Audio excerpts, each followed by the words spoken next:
All right, guys, it is range day, and today we're out here with the Springfield Echelon. I am using the Core Duty Belt Universal Holster by Packin Holsters, and currently I'm at 700 rounds through the Echelon. I'm going to put 300 rounds through it at least today to get it to that 1,000 round mark. That way I can sit down and do the actual review portion on this firearm. Now that that's out of the way, let's go ahead and get this thing started.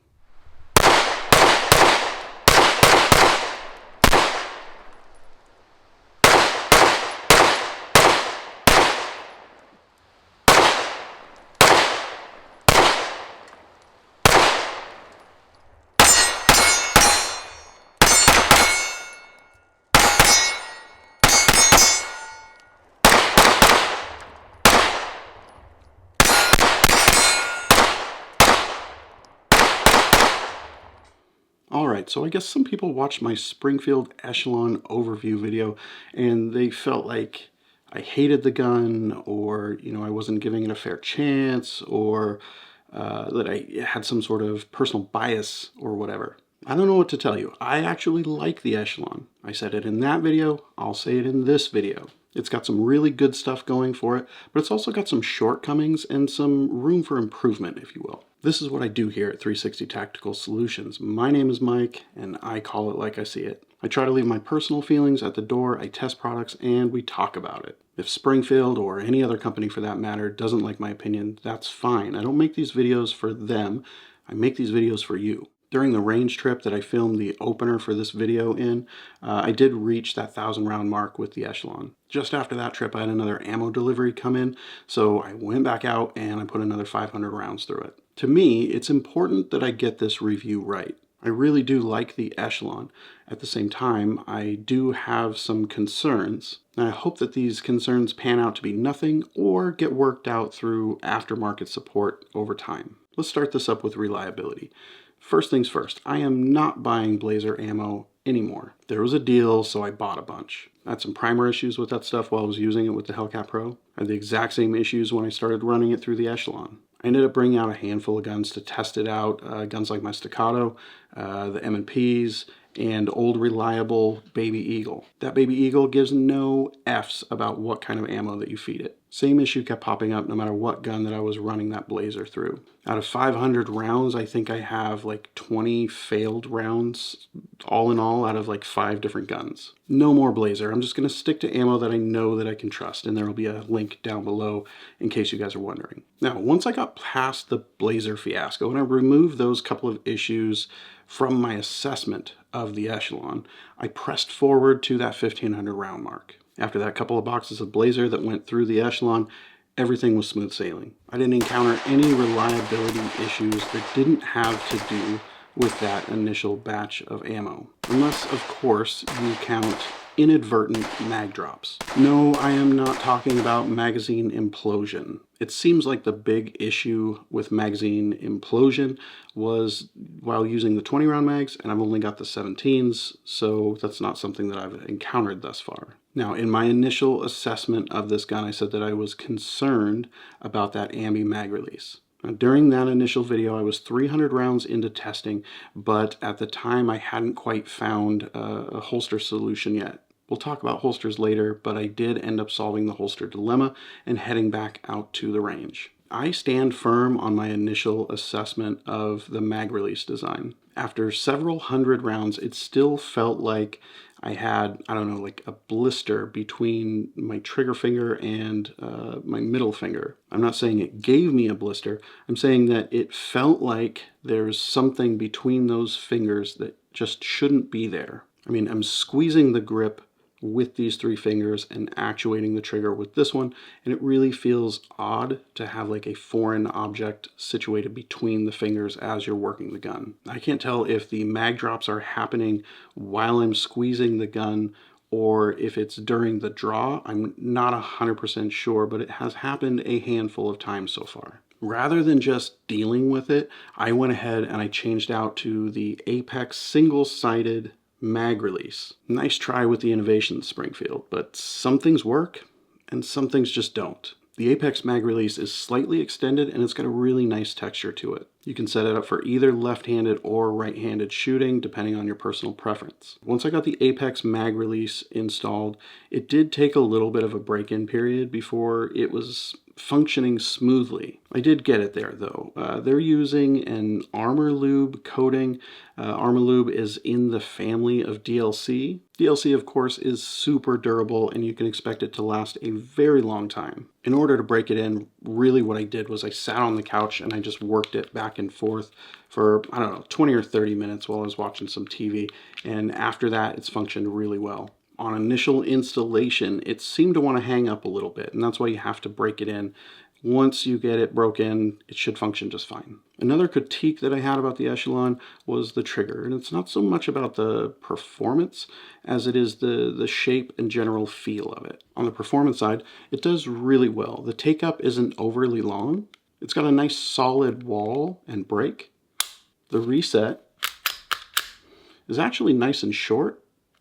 Honestly, the way that the trigger functions on this gun, it has a lot of potential for various different applications. Obviously, it's meant for duty use, and it certainly will work for that. But also, as the Echelon platform evolves, I can see that trigger being used with very little modification for various different types of competition use. By just removing the trigger group, or cog, or whatever they want to call it, you can swap it over to whatever frame and slide might be appropriate for the type of shooting that you plan on doing. We are talking, of course, later on, once the aftermarket's kind of caught up and made a bunch of new stuff for this platform. The trigger, it is a good all-around use trigger, and I think as we move forward later on, there are going to be a lot of ways to kind of dial it into your specific needs. Right now, though, I think that it works pretty well. I personally want something that has a little bit more of a flat face to it, but as far as function goes, I really do like the way that it works. So let's talk a little bit about this slide for a moment. The shape, the geometry of the whole thing, the serrations, the spots where it's milled to give you an area to go ahead and manipulate the slide. Look, I'm trying real hard not to go all in on Springfield, but they're not making it easy. I just keep reminding myself how much I don't like the XD series, and it helps me keep grounded while I'm reviewing the Echelon. Now, I'm not trying to do a comparison here, but this is the HKVP9, and anybody that's followed me long enough knows that I really hate this gun. There is so much about it that could have been better, and one of those things are these tabs at the rear of the slide. These plastic inserts are designed to give you a little ledge to be able to manipulate the slide from. Great idea, except they're bullshit plastic and they move around a lot and they're just held in by the rear sight of the gun. The Echelon seemed to have kind of borrowed that idea, except they did it right by actually milling them into the back of the slide instead of just adding some hokey-ass plastic tabs. Now that is how it should have been done all along. There are so many areas built into this slide for slide manipulations, and it works really well. I mean, everyone seems to have like a different idea of how to rack the slide, and this is going to accommodate everybody for their own personal style of doing that. Whether you want to go from the back, from the bottom side, from the front over top, it doesn't matter. There are plenty of places to grab and manipulate the slide on this gun. While we're on the slide, let's go ahead and talk about the Optic mount. Now, so far the Optic mount has worked really well for me. Probably 1,200 of the 1,500 rounds that I put through this gun have been with the Holosun 507C attached. The iron sights, of course, worked pretty well during the initial, whatever it was, 300 rounds of use. Now, I've heard some people complain about the U-notch sights on these Springfields. They shoot high, they shoot low, whatever the case may be. I think it is a different type of iron sight system, and I struggled with it a little bit at first, but I think if you're an iron sight guy or girl, it takes a little bit of practice to get it down. I don't know why, but they just work for me personally. If they don't work for you, it's easy enough to change them out. When I set up the Optic on this gun, I started by taking the Delta Point Pro off of my staccato to go ahead and just see how the pin system worked. I did go back and forth between that Delta Point Pro and the Holosun 507C just to kind of get a feel for how it worked, and I gotta say, I think next to a direct mount, these are really solid in the way that they do hold your optic. Personally, I'd like a little more information from Springfield about the pins, though. I don't know what kind of steel they're made of. I don't know what kind of hardening process they've been through. I know that my Holosun has held on really well, but again, only like 1,500 rounds into the gun, so only time will tell. Now, the actual channel that is cut into the slide, it's oversized. It has to be in order to accommodate so many different optics. A lot of people are going to see the gap in the front and rear of the optic and wonder, over time, is it going to shear a pin or a screw? I'm undecided on that. In fact, I have 2 business cards here, and I can fit 2 in the front and 2 in the rear of the optic. Here's my Floyd's Custom M&P. Now, this slide originally was not cut for an optic. I sent it into Floyd's and they cut it for an RMR footprint. They did a little bit more slide work on it, but that optic is snug in there. There's no room in the front or the back. It is nestled in nice and tight. So with the way this one is set up, as the slide moves back and forth, a lot of that force is being absorbed into the actual slide, and it's not all being put onto, you know, the screws and the pins. The gap that's left in the front and the back of this optic, it does make me nervous. And like I said, I'm at 1,500 rounds.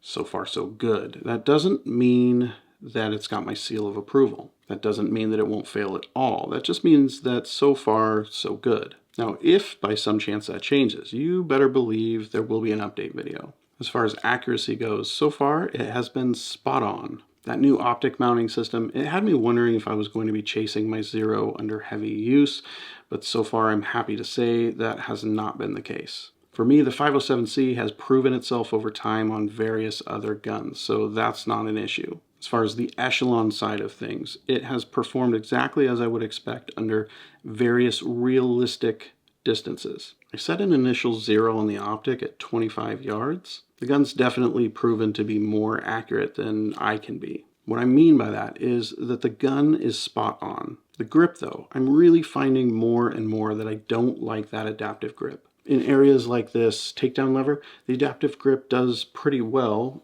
using it as like a thumb ledge. My support thumb sits on there nicely, and I don't feel like it's moving around at all. I don't feel like I have to adjust it. The rest of the grip, the parts that really matter for recoil mitigation, follow-up shots, and just general control over the firearm, I don't feel like the grip texture is aggressive enough. The shape and the size of the grip is fine, but I really do find myself feeling like I have to adjust my grip quite a bit while shooting it. The texture, it's just too smooth for me. And at times it is interfering with my ability to continue shooting follow-up shots in an accurate and meaningful way. So what did I do? I went ahead and I added the Talon Pro grips to the Echelon. Problem solved. I absolutely love these things. Can't get enough of them. They give me a really solid grip without being like overly aggressive to the point where if I conceal carry the gun, it's eating at my skin all day. So speaking of conceal carry, let's go ahead and talk about holsters for a moment. I don't think the Echelon was really designed with conceal carry in mind. It's more of a duty carry gun, you know, outside the waistband type holsters. So of course I had to make sure that I could use it for conceal carry because, you know what, a lot of people are carrying full-size guns more and more for conceal carry. Now, I have 2 holsters here that I'm using for the Echelon, and both of them are a universal style holster. As always, there's info down below for all sorts of stuff, including these holsters. This one is the MTA by McKinatec, and it indexes to the TLR1 that I have mounted to the Echelon instead of actually indexing to the gun. Then the channel that is built into it for the slide of your pistol is somewhat oversized and generic so that you can use basically whatever gun that you want to. As long as you have a TLR1, you slap it on your gun and you have a holster for it. If you really want to conceal carry an Echelon, this could be a good option for you. I did go the last couple of weeks carrying the Echelon full time, and aside from it being a massive difference between that and carrying the Hellcat Pro, it actually rode pretty well. We're moving into the colder months here in the Pacific Northwest, so this is actually probably going to be my winter configuration until the sun comes back out in like June. A lot of times when I'm out shooting, I am using a duty belt, and this one is from Core. These are basically the only ones that I recommend using anymore. I've used a lot of different companies, and I always go back to the Core now that I've used them. For comfort, ease of use, and adjustability, Core just blows everything out of the water. Now I've Frankensteined this one together with some components from G-Code. I love the G-Code stuff. Their stuff is great, but the Core belt is number one. I use the G-Code mounting system for pretty much all of my outside the waistband needs. Now this outside the waistband holster, this one is universal, and I ordered this one drilled out for the G-Code. This one came from Packin Holsters. The holster, it is rock solid, and I'm really happy with it. The majority of the time that I've had the Echelon at the range, I've been using this outside the waistband holster from Packin Holsters. Again, this one is the same. It indexes to the TLR1, so whatever gun that I'm using, I can go ahead and move that light over to it and use the same holster. The Echelon is nice and secure in there while still being able to get a nice smooth draw.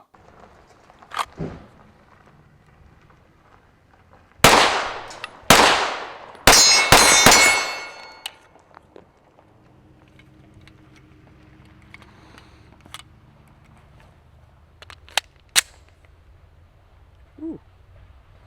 I wasn't expecting that. So far, I am mostly happy with this Echelon. It has so much going for it. There are a lot of things about the Echelon that just work. Now, I don't know if I've seen anybody else mention this, but when you take down the Echelon, you don't have to pull the trigger like you do with a lot of other guns in order to disassemble it. Now, I've never minded having to do that with other guns. That's just part of general maintenance, and as long as you're safe with it, it's not an issue. I do know, though, there are a lot of people out there that will appreciate just being able to flip that takedown lever, release the slide, and pull it right off. Another thing I noticed, but I haven't really seen anybody else mention, is the polished feed ramp. A polished feed ramp really helps add reliability when using a wide variety of ammo. The Hellcat Pro, it also came with a polished feed ramp. When I see a gun come from the manufacturer like that, I know that they're thinking about the little things. Sure, I think that the adaptive grip texture comes up short, and I think that they should do away with it completely and go with something else, something more aggressive. That's okay though. I got a set of Talon grips and the problem's solved. Sure, I think that the ambi mag release is the dumbest thing that's out there. You know what though? Apex fixed that up real fast. All in all, the Springfield Echelon, it really is a good gun. I think if you want to get into a full-size pistol with a very versatile optic mounting system, this is probably the one you should look into. If you want to get into a platform that over time you'll be able to expand with different grips and slides and barrel lengths, this is probably the one that you should look into. As we go through and we try all the different upgrades that are coming out for this gun, of course, I'm going to let you know how it goes. There are a number of upgrades out there in various stages of development, and I'm really excited to see how far I can push the Echelon. So stick around and see how that goes. I think we're going to have a good time with it. As always, thanks for watching, guys. Get out there and get some range time, and I'll see you back here real soon.